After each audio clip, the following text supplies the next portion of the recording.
بسم اللہ الرحمن الرحیم۔ السلام علیکم دوستوں، میں ہوں شاہ حسین اور آپ دیکھ رہے ہیں حسین ٹی وی۔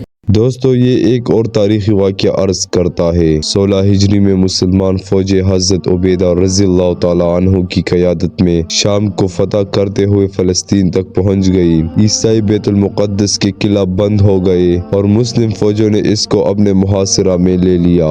اس وقت عیسائیوں کی طرف سے صلح کی پیشکش ہوئی، جس میں ایک خاص شرط یہ تھی کہ خلیفہ وقت حضرت عمر رضی اللہ تعالیٰ عنہ خود آ کر عہد نامہ کی تکمیل کرے۔ حضرت ابو عبیدہ رضی اللہ تعالیٰ عنہ نے عیسائیوں کی اس پیشکش سے امیر المؤمنین رضی اللہ تعالیٰ عنہ کو مطلع کیا۔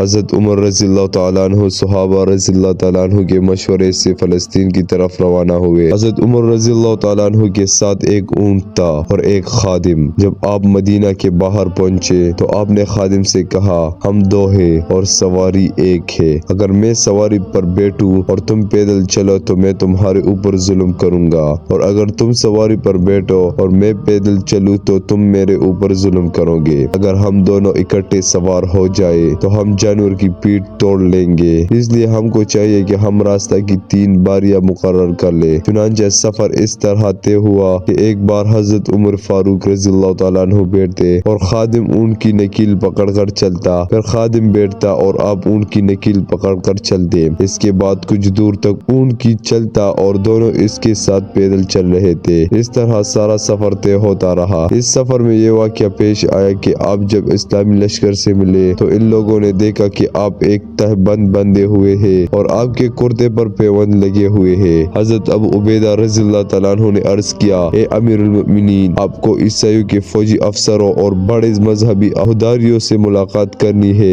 یہاں بڑے متمدی لوگ رہتے ہیں، آپ اس لباس میں ان کے سامنے جائیں گے تو ہماری کیا عزت رہ جائے گی۔ حضرت عمر فاروق اعظم رضی اللہ تعالیٰ عنہ نے فرمایا، اے ابو عبیدہ، کاش یہ بات تمہارے سوا کوئی اور کہتا۔ تمہیں معلوم نہیں ہم دنیا میں سب سے پست قوم تھے، پھر اللہ تعالیٰ نے اسلام کے ذریعے ہم کو عزت دی۔ جب بھی ہم اس کے سوا کسی اور چیز کے ذریعے عزت چاہیں گے تو اللہ تعالیٰ ہم کو ذلیل کر دے گا۔ غور فرمائے، حضرت عمر فاروق رضی اللہ تعالیٰ عنہ پیدل تھے، غلام سوار تھا، جسم پر چپتڑوں والا لباس تھا، لیکن ہر جگہ دبدبا تھا کہ عمر آ رہا ہے۔ کافر ترار رہے تھے، حکومتیں لرز رہی تھی۔ کبھی آپ نے سوچا کہ آخر کیا وجہ ہے؟ ان کے پھٹے پرانے لباس بھی رائب تھا، زیادہ شاندار ملبوسات میں بھی نہیں۔ وہ کھجور کی چپلیں پہنتے تھے مگر ان کا دبدبا تھا سارا قیمتی جوتوں میں بھی دبدبا نہیں۔ وہ خچروں اور گدھوں پر سوار ہوتے تھے اور زمانہ ان سے کم تھا۔ ہم لمبی لمبی گاڑیوں اور ہوائی جہاز میں سفر کرتے ہیں مگر ہم سے کوئی نہیں ڈرتا۔ فرق یہ ہے کہ وہ باطن پر زور دیتے تھے، ہم ظاہر پر زور دیتے ہیں۔ وہ ایمان کے متلاشی تھے، ہم درہم و دینار کی جستجو میں ہیں۔ ان کے پاس یقین کی دولت تھی، ہمارے پاس پیٹرول اور سونے چاندی کی دولت ہے۔ دوستو بس اللہ تعالی ہمیں سمجھنے اور نیک عمل کرنے کی توفیق عطا فرمائے،